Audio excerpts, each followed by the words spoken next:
First of all, let me just say thank you, Seattle. Thank you so much to the Citizens Truth Alliance and the 9/11 Visibility Project and everybody else who contributed, who endorsed. I've heard Seattle Thunder mentioned as an endorser. Everybody who had anything to do with this, I want to say thank you very much. I know I and my good friend, my agent publicist, Ken Levine, who made this book happen. He got the publisher, got the deal.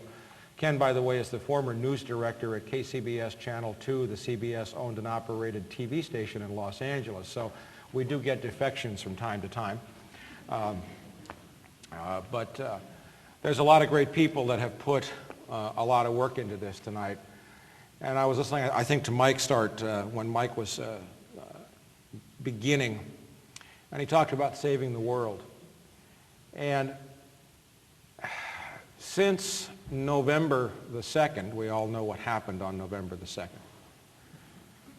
What has become clear to me, especially, how many people have read the essay on my site called Snap Out of It that had to do with, okay, that's most of you. I would hope that a lot of you, for those of you who have read Crossing the Rubicon or are reading it, or for those of you who are subscribers to From the Wilderness, what I'm going to show you tonight will mean a lot more to you than to the people who are new to this. That doesn't mean that the people who are new to this aren't going to walk away needing a stiff drink, a joint, or a Valium.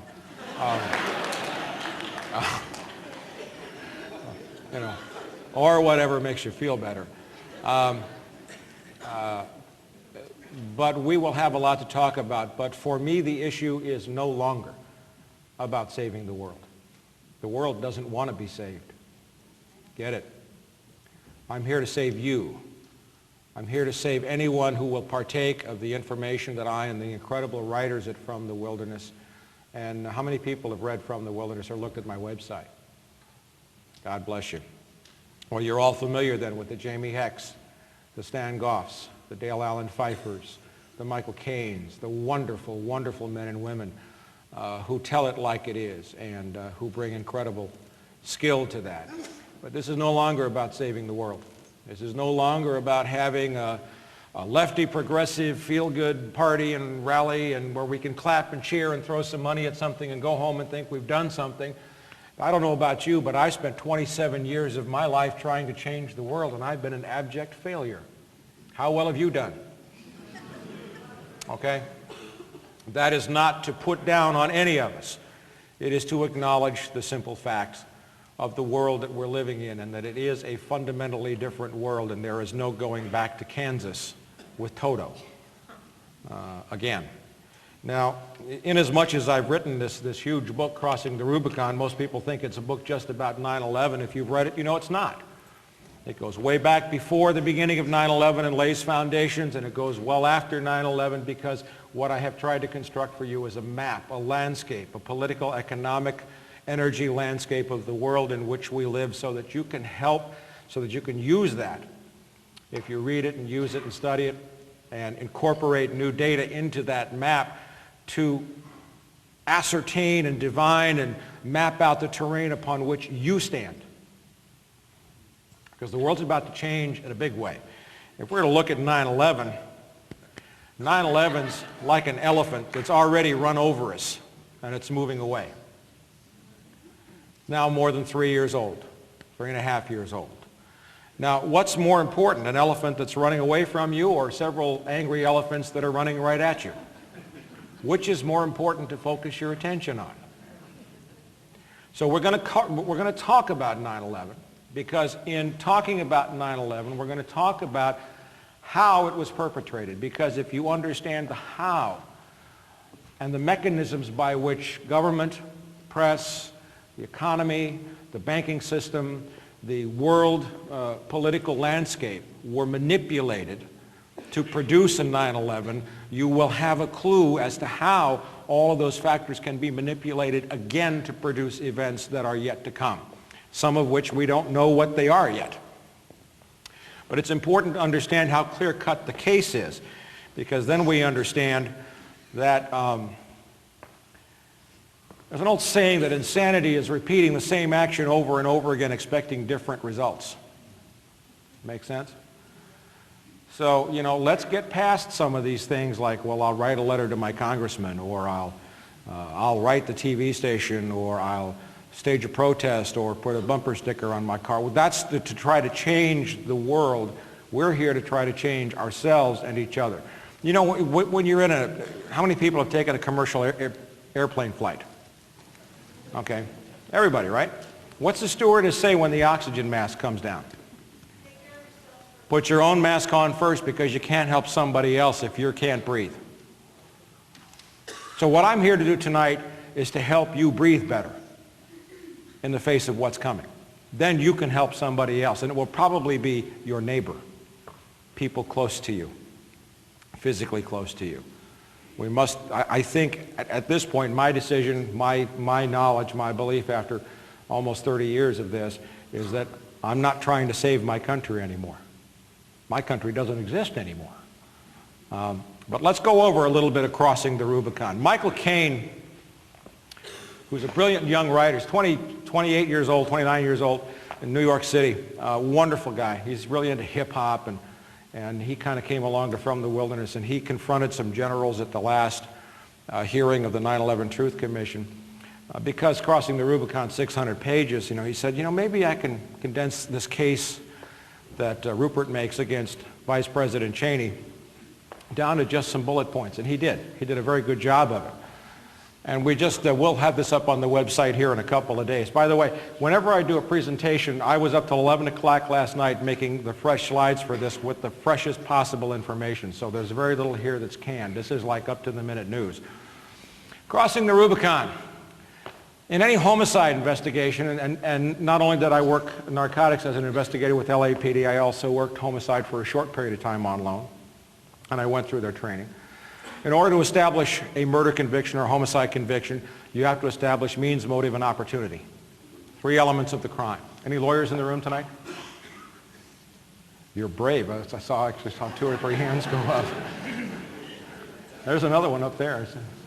Lawyers coming out of the closet. Sounds like a Jackson Browne song. Okay. Means. Dick Cheney and the Secret Service, right up here. Dick Cheney was the acting commander-in-chief on 9/11, calling the shots via the Secret Service. George Bush was reading about pet goats.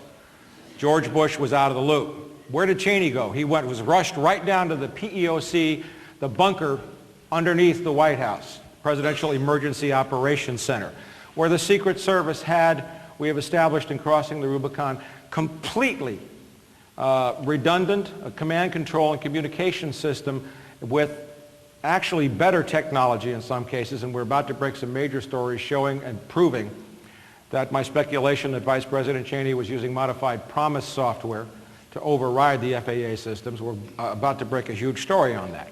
So the Secret Service has the legal authority to take supreme command over all agencies in the U.S. in times of a national emergency on U.S. soil, even the Air Force. Every agency is subordinate to the Secret Service in what are called national special security events. You can look it up on the web. Secret Service has the highest technological communication systems of any agency, as it should. On 9/11, the Secret Service had the technology to see the FAA radar screens. I found quotes saying that the Secret Service was watching every hijacked plane, all 22 of them at one time, what they thought were 22 of them at one time, on the screens, seeing in real time exactly what the air traffic controllers were seeing.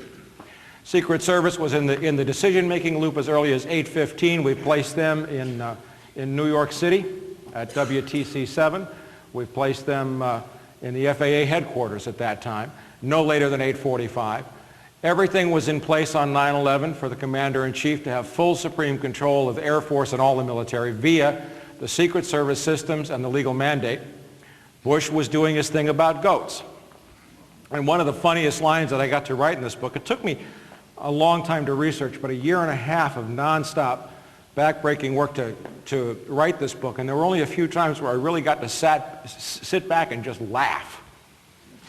Remember the story on 9/11, how the first plane, Flight 11, hit the World Trade Center, the North Tower, and then the call came in and the second plane had been hijacked, and the story was that the Secret Service agents came rushing in and grabbed Cheney and carried him down to the bunker.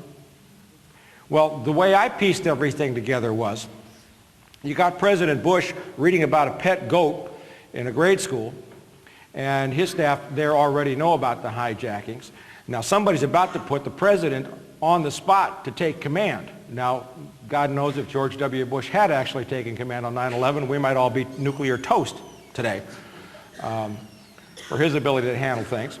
But my vision came to me as I pieced this together that Dick Cheney got up out of his chair in the White House and ran to the PEOC so that he could assume hands-on control before anybody else could get there.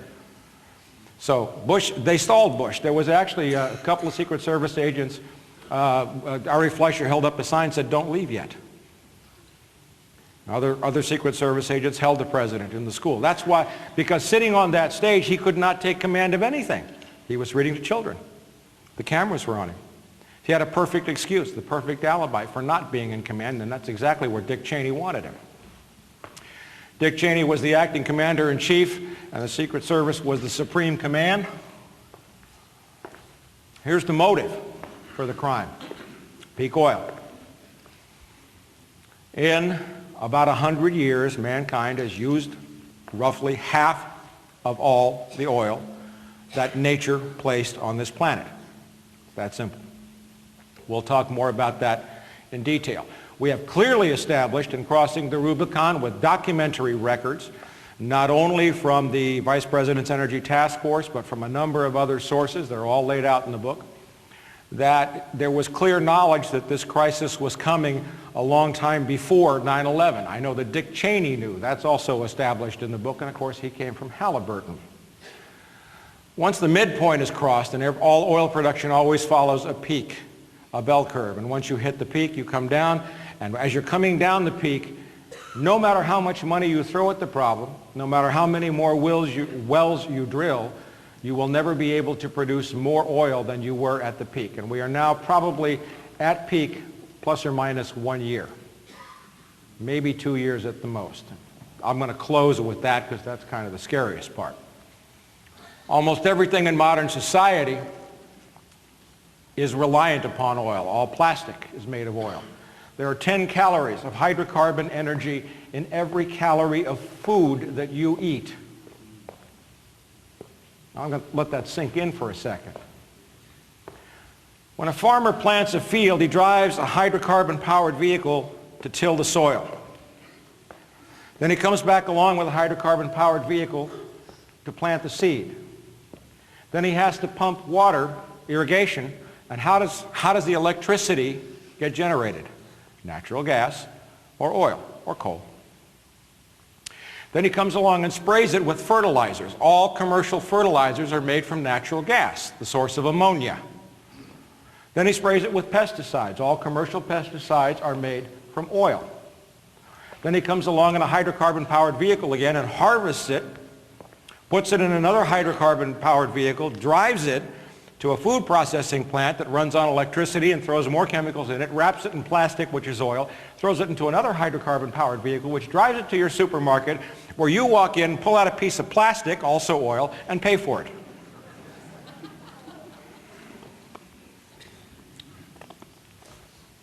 Hydrocarbon energy is diminishing. We eat oil and natural gas.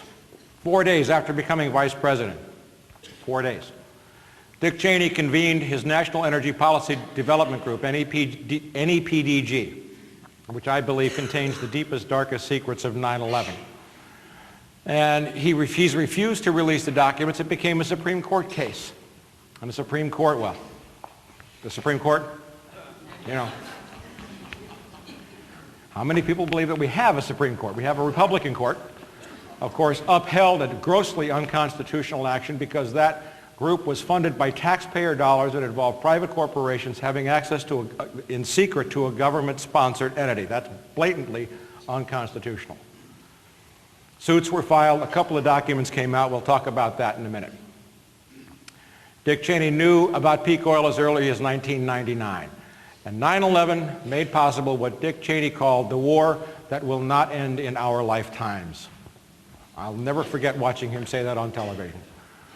We are chasing the last remaining hydrocarbon energy reserves around the planet. And this is something I said from the wilderness 3+ years ago.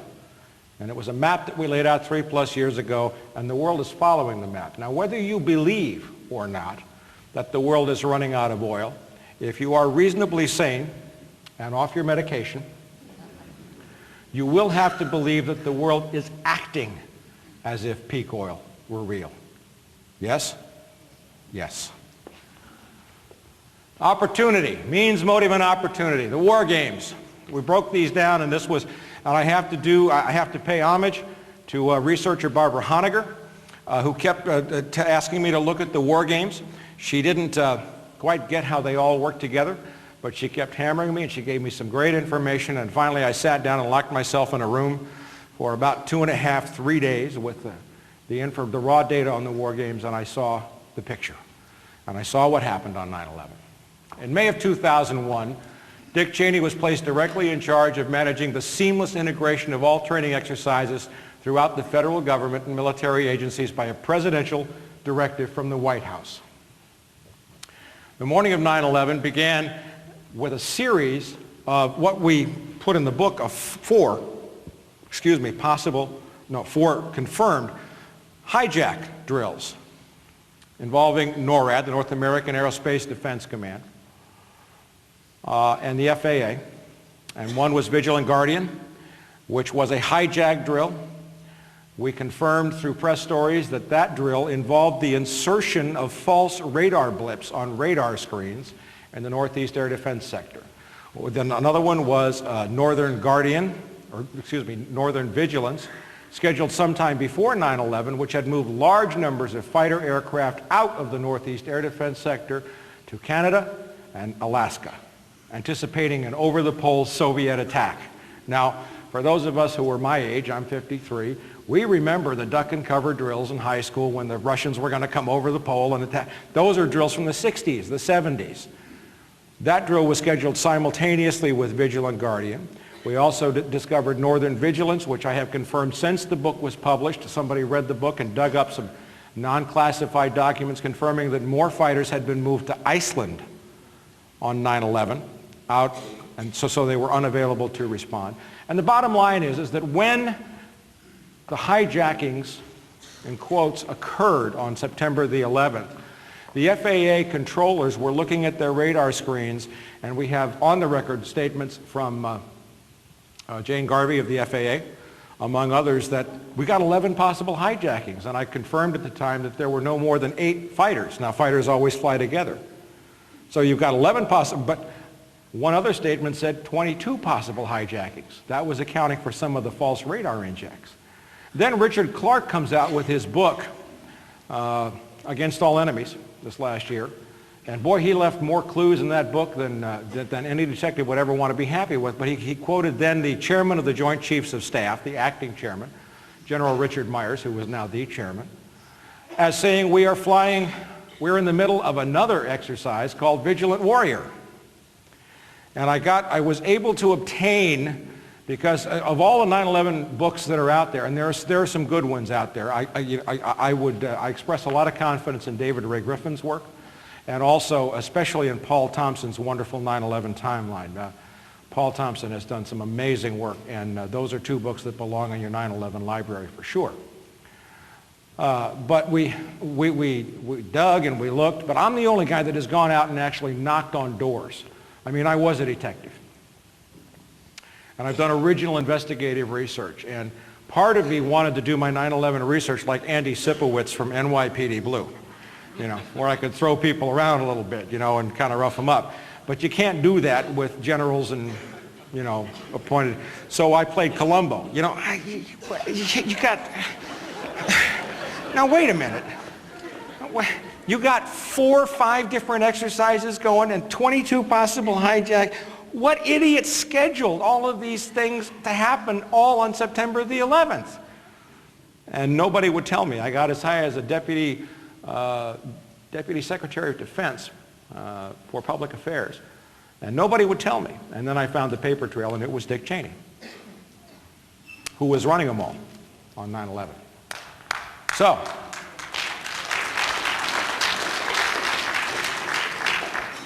but the problem is Dick Cheney is not in jail. And if I keep this up, I may soon be. Okay. Will you come visit me if they lock me? Okay, all right. All right.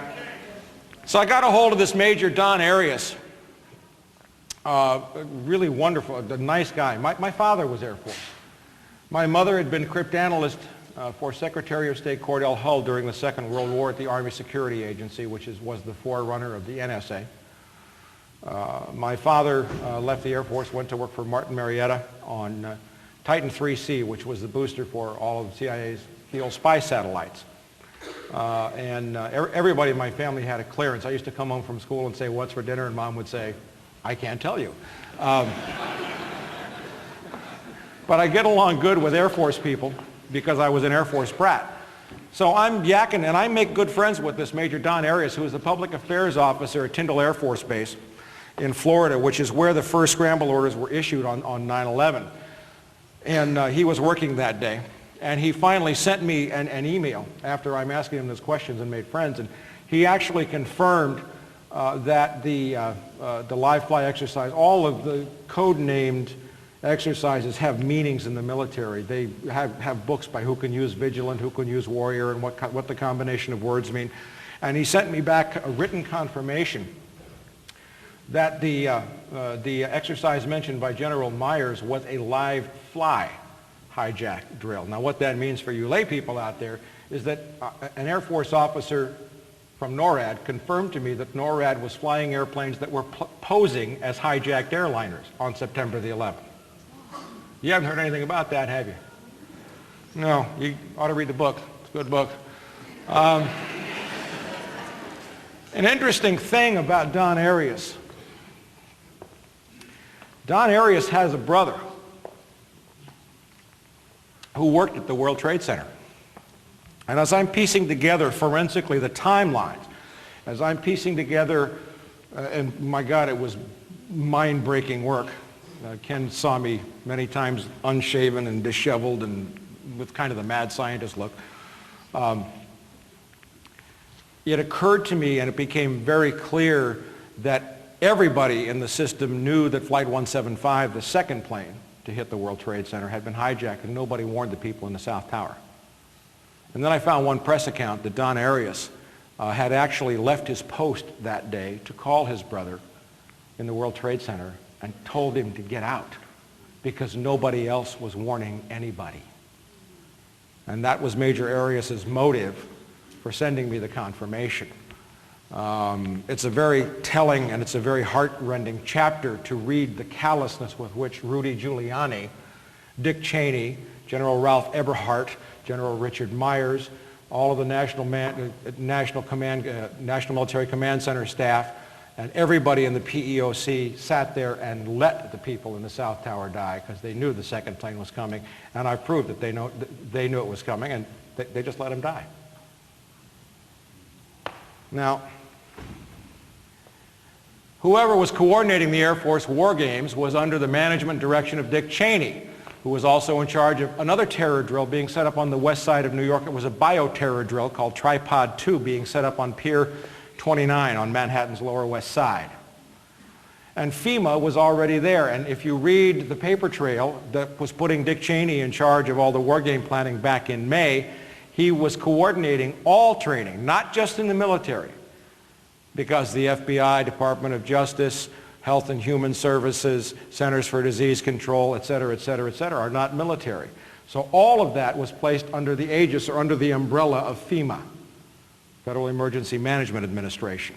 And FEMA was setting up a complete command post on the morning of September the 11th, just by coincidence, another war game. And that command post was used, as a matter of fact, by one of my several key persons of interest in the attacks of 9/11, Jerome Hauer, who was a bioterror expert connected with about every evil pharmaceutical company you can possibly imagine.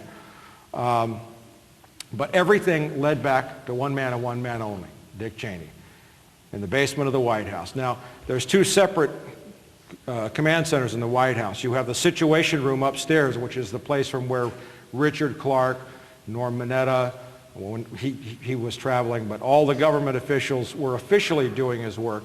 But there's some interesting quotes in Richard Clark's book, and this is another one that made me laugh, that where Clark keeps saying, you know, I can't figure out why the vice president keeps hanging up on me. Gee. This is a case that I, as a detective, would take to a district attorney tomorrow. I would take crossing the Rubicon, drop it in the lap of the DA, and I say, I want a filing for murder, premeditated, first degree, multiple counts with special circumstances.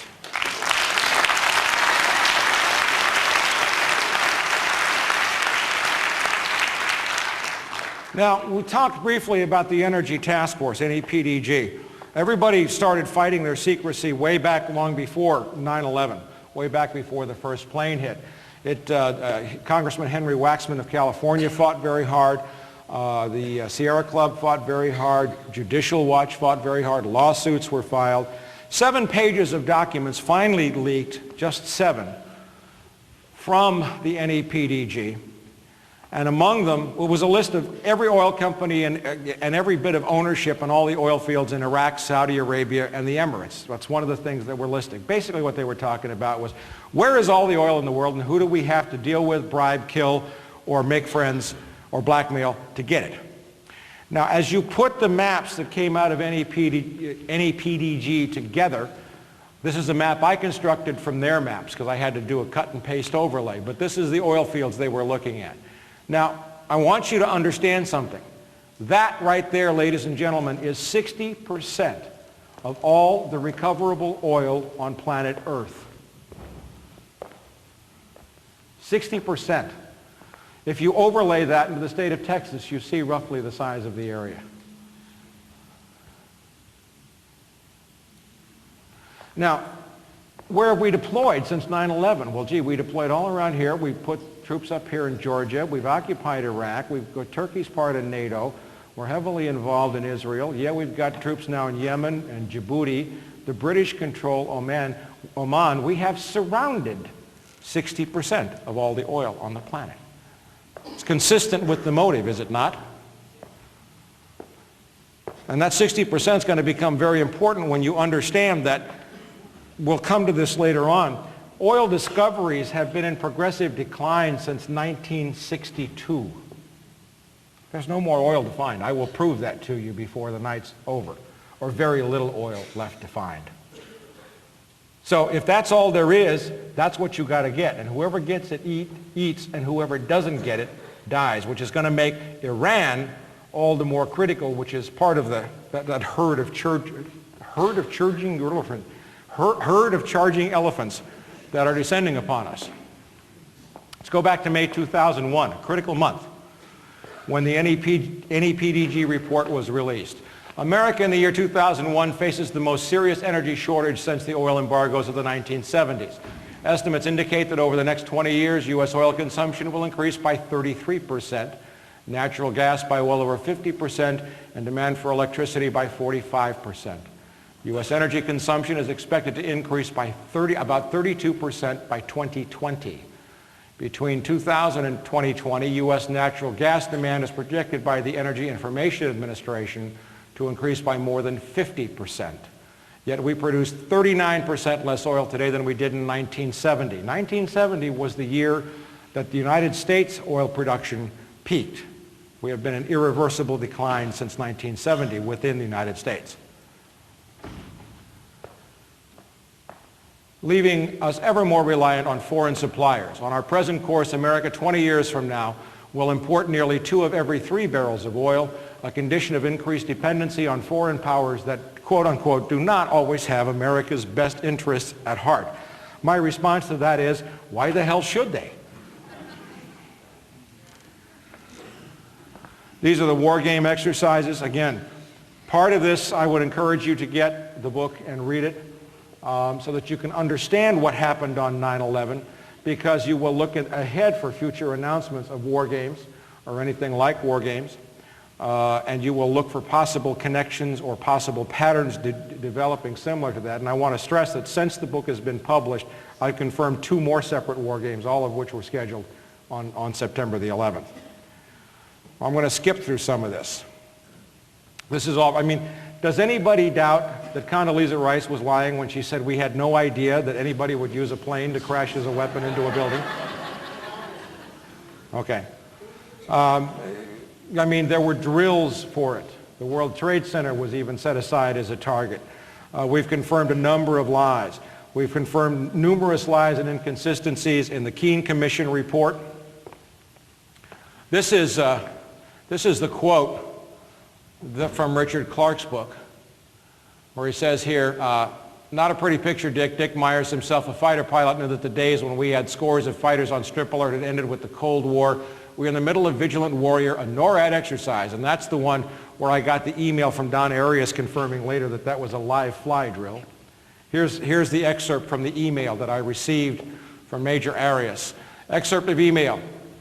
NORAD Instruction 33-7, nicknames. It's all mil-speak. A combination of two separate unclassified words which is assigned an unclassified meaning. A nickname is used exclusively to designate a drill or exercise. Exercise terms are used to prevent confusion between exercise directives and actual operations. There's supposed to be a firewall between drills and operation. On 9/11, that firewall did not exist. It was deliberately dismantled by Dick Cheney. Vigilant or amalgam means it is a headquarters NORAD-sponsored exercise. Guardian means it is a multi-command CPX, command post exercise, which means there's no live fly. It's all a tabletop exercise. So on 9/11, NORAD was conducting a NORAD-wide multi-command command post exercise with no live fly. Other exercise terms include Warrior, JCS, Joint Chiefs of Staff, Headquarters NORAD-sponsored field training exercise, live fly. I have that in writing, along with all the email headers showing that that came to me from a United States Air Force officer. That's written confirmation. Now we come to the wonderful 9/11 Commission. How many of you think that the 9/11 Commission did a good job? Okay.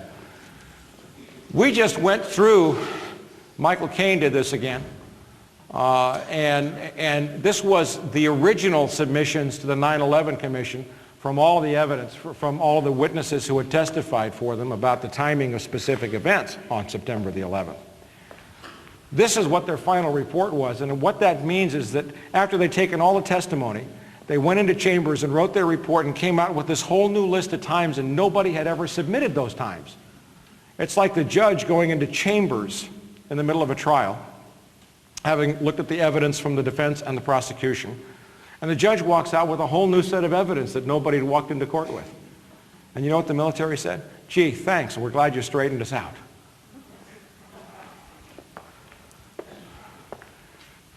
We have to get past any illusions here. And what did they say about war games? The only mention of any war game was in a footnote, the 9/11 report. Footnote 116 on 9/11, NORAD was scheduled, and they lied. They say Vigilant Guardian. Vigilant Guardian was the hijack exercise. It was Northern Vigilance, which was the Soviet drill. So they're trying to confuse you again by lying. I have the original records showing what the drills were. So they lied even in a footnote to the report. Now, many skeptics out there, excuse me, many people out there who love to attack us conspiracy theorists.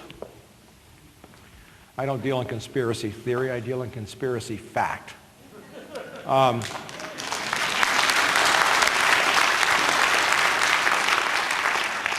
Say that it's impossible to have a conspiracy of this size with thousands of people knowing and somebody would have talked. And my answer is, you bozos, you buy it the line every time, don't you? How many people have ever heard of the Manhattan Project? Manhattan Project, you know, the first atom bomb? Well, there were tens of thousands of people involved in that, and that secret didn't leak until the bomb dropped on Hiroshima, did it?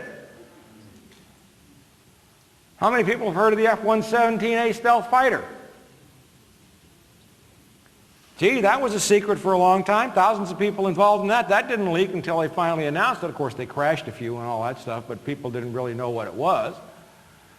And it's all dealt with, and I come from that milieu. I was raised in that milieu, and I worked, you know, the CIA tried to recruit me because of my family background when I was a cop. But I mean, I grew up knowing about compartment. I had a Q clearance because I lived in the same house with my parents. I'm serious, because my dad might have left his briefcase open. You deal with that by compartmentalization. A guy mining some uranium ore in Tennessee wouldn't have any idea that he was doing it for an atom bomb. A guy mixing epoxy resin wouldn't have any idea that it was to create a radar-proof paint or adhesive to go on the outside of a stealth fighter. And what you do need are certain key people in key locations who do know at least most of or a significant part of in a secret compartmentalized intelligence, SCI, that's an official term, operation. And I found several, but this is my favorite of all the ones in 9/11. Dave Frasca, who was head of the Radical Fundamentalist Unit, he stepped on 5 separate investigations, each one of which could have prevented the attacks. 5. He stepped on, there was an investigation of 2 of bin Laden's relatives in early 2001. The White House issued an order which he then put out to the field saying, stop investigating these 2 brothers of Osama bin Laden who were living in Falls Church, Virginia, right next to CIA headquarters. That's a clue. That's a clue. Chicago agent Robert Wright, heartbreaking press conference where he cried and apologized to the people he had penetrated Al-Qaeda financing. Dave Frasca took away his computers, sent him down to the basement where water pipes were dripping on his desk. You should have heard of the Phoenix memo circulated by Kenneth Williams that was suppressed about all the guys taking flight training. And by the way, we'll deal with the hijackers briefly when I tell you that 7 of them are still alive, according to BBC and ABC and Newsday and major press sources. I believe the planes were flown by remote control. And I believe that at least 5 to 7 of them, we know that 5 had received training at U.S. military facilities. That came from Newsweek magazine. And so some of them, I think, were government agents who were still alive. And the others were cannon fodder. The others, they call them the muscle guys. I think they all died on the airplanes that were being flown. Interesting now, we just had Donald Rumsfeld leak, slip of the tongue, that Flight 93 was shot down. Well, I proved that 93 was shot down. I think what happened was the passengers broke into the cockpit and found out there was nobody there. Now, what are you going to do then? You got to kill everybody on board, because how are you going to explain that? The Phoenix memo was sat on by Dave Frasca. Then Colleen Rowley, Time Magazine's Woman of the Year in 2003, remember her? Well, see, she was the one in Minneapolis who was, saying, how come that FBI headquarters is, they're suppressing our investigation. They won't let us into this computer. We know what's in here. Do we have to wait for Osama bin Laden to crash a plane into the World Trade Center? I mean, and yet she had Zacarias Moussaoui in custody. And Dave Frasca had completely destroyed that investigation. Then we have Carnivore intercepts of email, which is an email intercept program, very sophisticated technology, also tied to Promise software, where they can intercept all your emails. And they do it with some really great word recognition technology and so forth. But they had a warrant. And this FBI agent walks in on this big warrant where they have all this take. That's the intelligence term. The raw data is the take. And he saw that in the midst of these tens of thousands of emails, or 5,000 emails, about Al-Qaeda and terrorist suspects and people wanting to blow up the U.S., there was an email from some Mary Johnson in Denver, Colorado. And according to the official story, the FBI agent was so upset that this innocent civilian had had her privacy violated that he destroyed all 5,000 emails. Now, look, I know a little bit about the FBI. First of all, the FBI never destroys anything. And the FBI was already into Zacarias Moussaoui's computer. They knew what was there, and they knew, because the FBI only needs a warrant to get evidence into court. But the FBI has been doing black bag jobs since J. Edgar Hoover bought his first dress.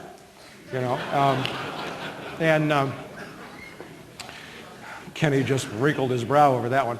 The FBI could give a hoot about somebody's civil liberties. But Dave Frasca was in charge of that too. Now, what happened to Dave Frasca after 9/11? He got promoted.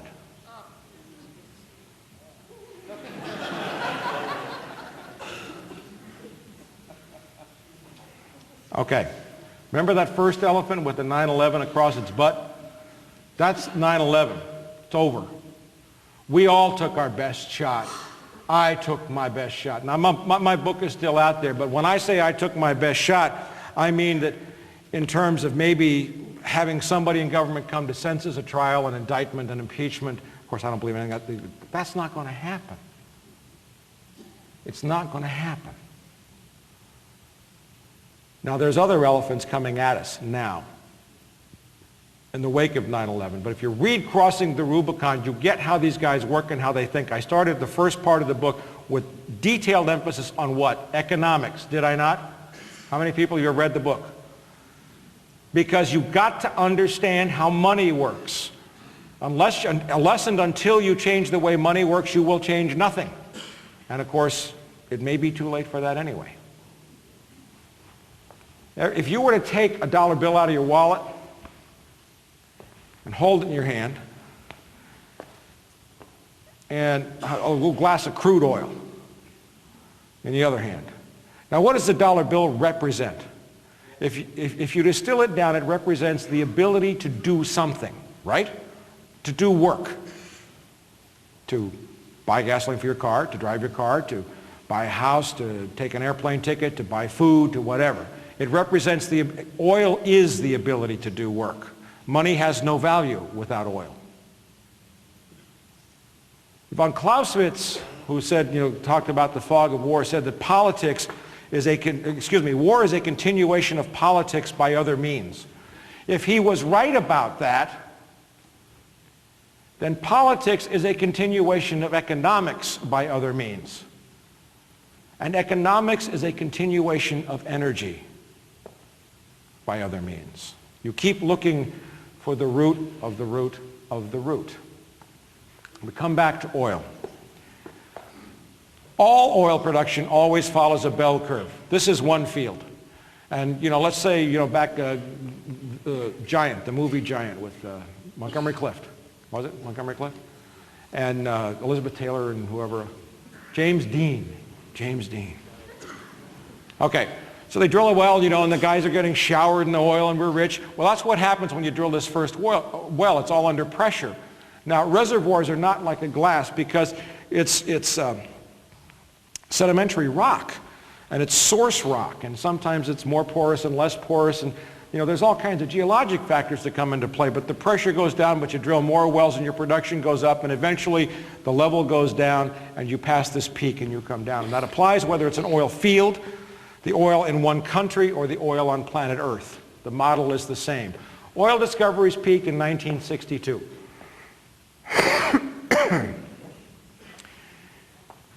We now use 4.2 something barrels of oil for every new barrel of oil that is found, and the gap is getting bigger every year. In 2003, there was not a single discovery of a mega field. Now, mega field sounds big, doesn't it, right? Mega, big, right? Like Schwarzenegger, mega field.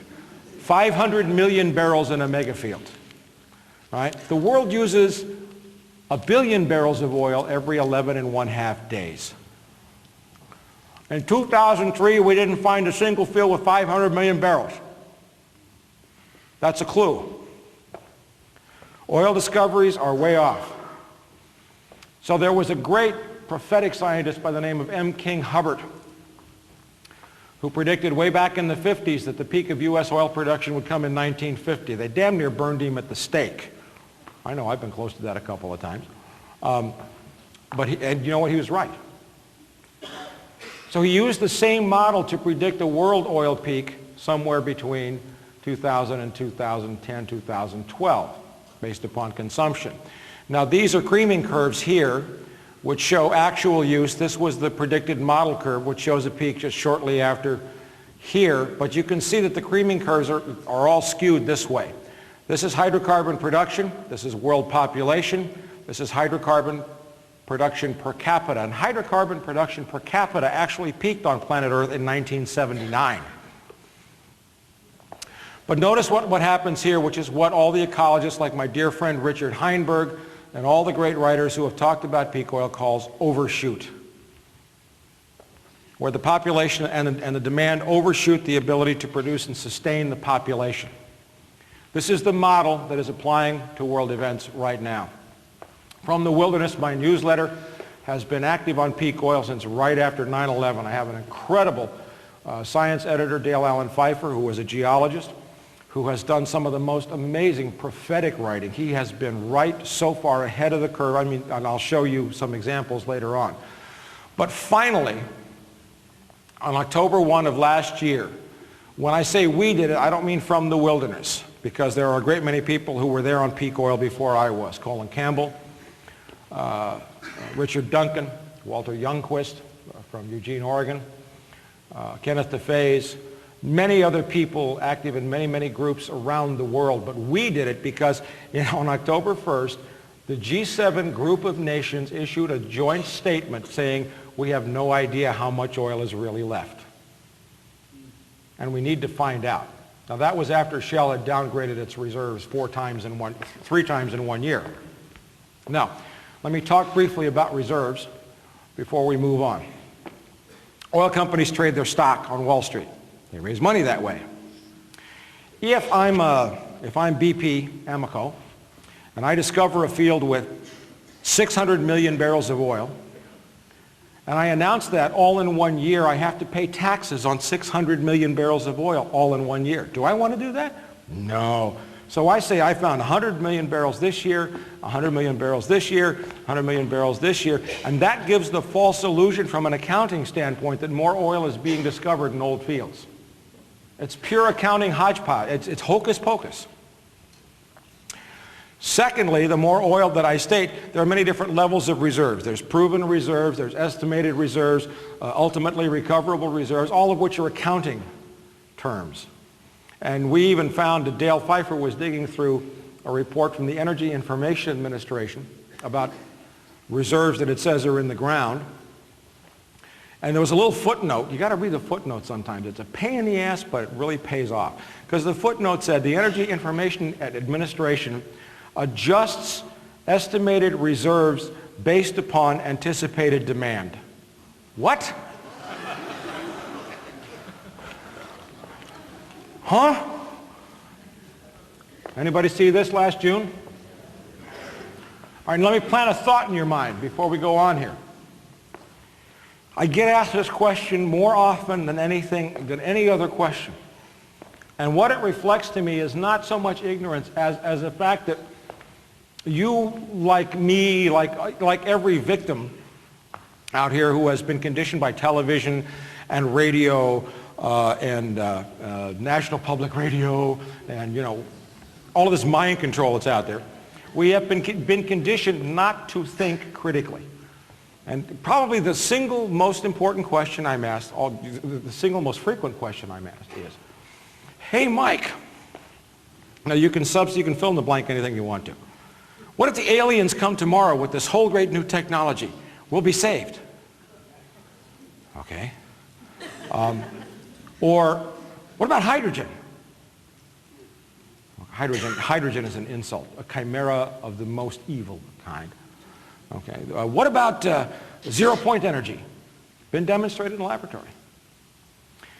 Now, so let's assume that tomorrow there's a brand new technology.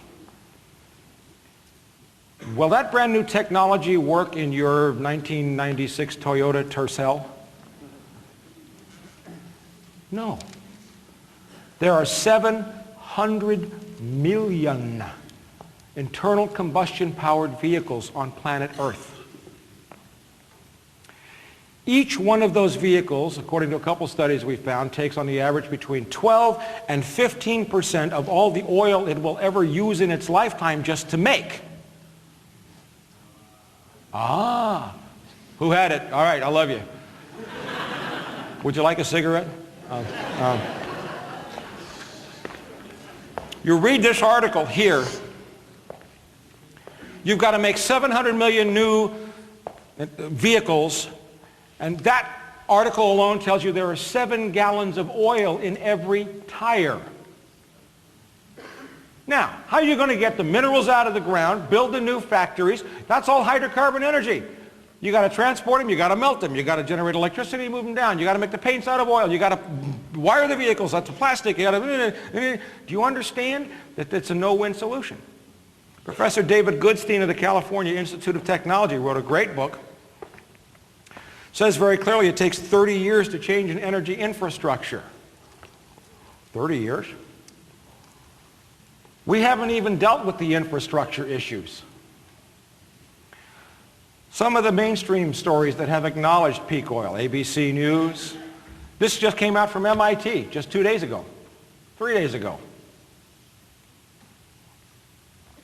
Major oil headlines in the last year.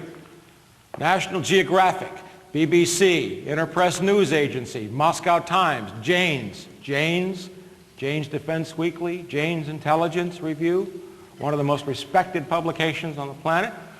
Foreign Policy in Focus, ABC News, the Sunday Times, that's of London. The Economist, I use them a lot, BBC, US News, Asia Time, Foreign Affairs, Wall Street Journal, Washington Post, Associated Press, Radio Free Europe, that's the CIA, folks. The Korea Times, Knight Ridder newspaper, CNN, okay? It's coming out, all right? Peak oil is real. It cannot be denied. Although the mainstream media does a wonderful job of like mentioning it but saying, don't worry about it. We're handling it. That's what scares the shit out of me. They're handling it. This just came, there's a friend of mine, Adam Porter, who is a British guy, writes now for Al Jazeera. He used to be a big writer in England, and I wrote when he published a magazine there called Zero. And I wrote for him when he was there. Now he writes for Al Jazeera because he can get the truth out at Al Jazeera. The Al Jazeera English website's actually a damn good site. So he wrote this. Now, here's just a little clue as to what they're hiding. And this is what From the Wilderness does, is that, yeah, the mainstream media lies, but they have to tell the truth because there are actually people who make decisions who read them, and they know kind of where to look and how to read it. Look at this down here. This is Britain. He's writing about Britain. High fuel costs spell winter tragedy. British government, British government, British government, British government. In the UK, up to 52,000 pensioners die during a cold winter. They are classified as excess deaths. That's because Great Britain is running out of energy. The North Sea is in complete decline. There's very little natural gas. 50,000 people may freeze to death in Great Britain this winter because there's no energy, not enough. And it's going to happen here. How many people heat their homes with natural gas? Well, it's like you don't want to admit it. It's like, how many people are gay? I'll get more hands raised than I would. How many people heat with that?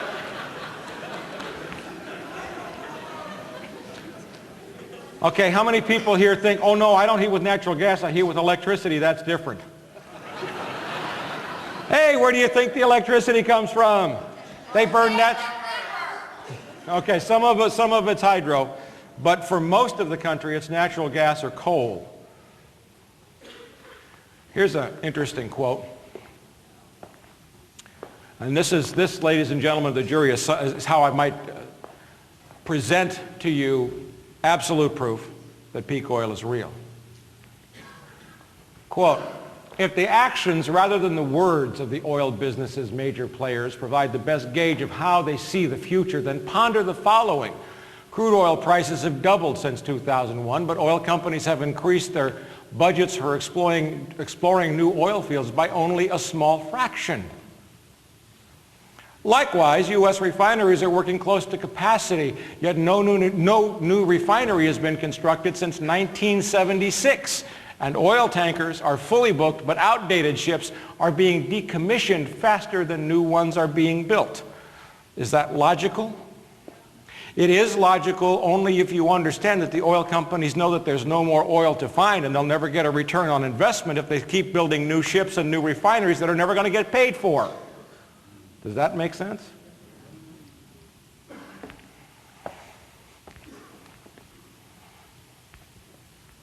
Here's really scary. ACOR, right here. The American Council on Renewable Energy just had a meeting, this is December 14th, in Washington, and basically what the thrust of the story was, if one actionable priority could be distilled from the chorus of support expressed for renewables, that's wind, solar, all the warm, fuzzy, progressive stuff we like, which I like, which is great. Problems with it, we'll get there in a minute. of the American Council on Renewable Energy, it's that the time has come to shift the nation's priorities from an era of research and development to one of major deployment. Now wait a minute. I grew up and my father was doing work for Martin Marietta on the Titan 3C and other kind of super top secret projects. R&D was the big word. Deployment meant you put it in the field now. And what this whole article says is that renewables have not been anywhere close to perfected, refined. The technology doesn't exist. The infrastructure doesn't exist to make them replace oil. But what the story says is if you don't put whatever you got in the field now, we're done anyway. That's very scary. And you know who one of the big guys in this whole operation is? A guy by the name of James Woolsey. I think he's mentioned here on this page. You know who James Woolsey was? Bill Clinton's first director of Central Intelligence. This is riddled with intelligence people. And what they said was basically, stop trying to make your solar better, stop trying to make your windmills better, stop trying to just get it out now. Woolsey is really scary because he's really involved in something I read about in Discover magazine called thermal depolymerization. And you read the story, it is a non-scientific story because they don't talk about something called net energy, how much energy you have to put into something versus how much you get out. But Woolsey was really behind this thermal depolymerization, which is some kind of a machine where you can throw in animal waste, animals, and come out with oil. And this article actually said in Discover magazine, which is Disney, that if you throw in a 175-pound man, you'll come out with 30 liters of high-quality oil. And James Woolsey is behind this. Soylent oil. I mean, give me a break.